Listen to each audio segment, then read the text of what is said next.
सर्वत्र गोविंद नाम संकीर्तनम गोविंद गोविंद नारायणाखिल गुरो भगवन् नमस्ते। 81வது दशकं सुभद्रा हरण वर्णनं முதல் श्लोकम्। स्निग्धां मुग्धां सततमपि तां लालयन् सत्यभामां यातो भूयः स खलु तया याज्ञसेनी विवाहम् पार्थप्रीत्यै पुनरपि मनाग् आस्थितो हस्तिपुर्यां शक्रप्रस्थं पुरमपि विभो संविधायागतो भूः। 2வது श्लोकम्। भद्रां भद्रां भवदवरजां कौरवेनार्थ्यमानां त्वद्वाचातामहृतकुहनाम् अस्करी शक्रसूनुः तत्र क्रुद्धं बलमनुनयन् प्रत्यगास्तेन सार्धं शक्रप्रस्थं प्रियसखमुदे सत्यभामा सहायः। 3வது श्लोकम्। तत्र क्रीडन्नपि च यमुनाकूलदृष्टां गृहीत्वा तां कालिन्दीं नगरमगमः काण्डव प्रीणिताग्निः भ्रातृत्रस्तां प्रणयविवशां देवपैतृष्वसेयीं राज्ञां मध्ये सपदि जगृषे मित्रविन्दामवन्तीम्। 4வது श्लोकम्। सत्यां गत्वा पुनरुदवहो नग्नजिन्नन्दनां तां बद्ध्वा सप्तामपि च वृषवरान् सप्तमूर्तिर्निमेषात् भद्रां नाम प्रददुरथते देवसन्तर्दनाढ्याः तत्सोदर्यां वरद भवतः सापपैतृष्वसेयी।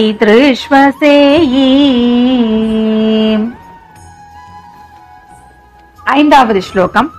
पातार्ध्यैरपि अकृतलवनं तोयमात्राभिलक्ष्यं लक्ष्यं चित्वा शपरमवृथा लक्ष्मणां मद्रकन्याम् अष्टावेवं तव समभवन् वल्लभास्तत्र मध्ये शुश्रोधत्वं सुरपतिगिरा भौमदुश्चेष्टितानि। 6வது श्लोकम्। स्मृतायातं पक्षिप्रवरम् अधिरूटस्त्वमगमो वहन्नङ्के भामाम् उपवनमिवाराति भवनम् विभिन्दन् दुर्गानि त्रुटितपितृना शोणितरसैः पुरं तावत् प्राग्ज्योतिषमकुरुताः शोणितपुरम्। 7வது श्लोकम्। मुरस्त्वां पञ्चास्यो जलधिवनमध्यादुदपत सचक्रे चक्रेण प्रदलितशिरा मंशु भवता चतुर्दन्तैर्दन्तावलपतिभिः इन्धानसमरं रथाङ्केन चित्वा नरकमकरोस्तीर्न नरकम्। 8வது श्लोकम्। स्तुतो भूम्या राज्यं सपदि भगदत्तेस्य तनये गजं चैकं दत्त्वा प्रजिगयिथ नागा निजपुरम् खलेन बद्धानां स्वगतमनसां षोडश पुनः सहस्राणि श्रीणाम् अपि च धनराशिं च विपुलम्। 9వ శ్లోకం.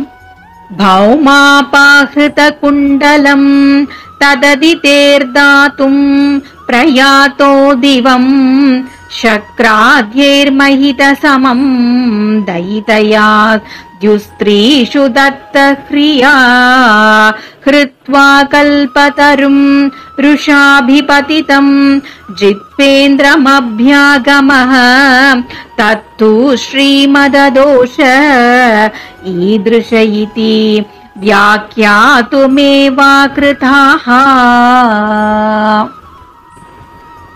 10వ శ్లోకం.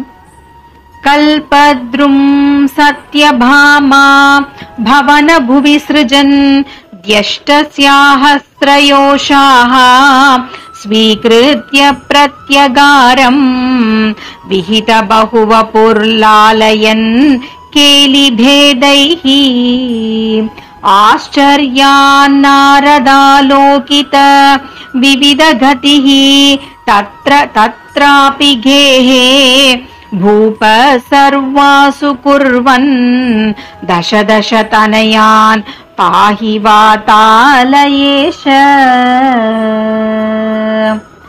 ఓం సర్వత్ర గోవింద నామ సంకీర్తనం. గోవింద గోవింద నారాయణాఖిల గురు భగవన్ నమస్తే. ఓం